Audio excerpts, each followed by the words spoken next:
এক জনশূন্য দ্বীপে একাকী বাস করত এক খরগোশ, নাম ছিল তার চিন্টু। একদিন সমুদ্রের তীরে সে খুঁজে পেল একটা অদ্ভুত বোতল।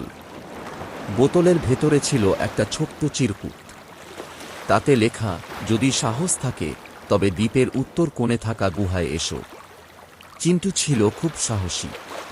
সে তখনই ছুটল উত্তর কোণের দিকে।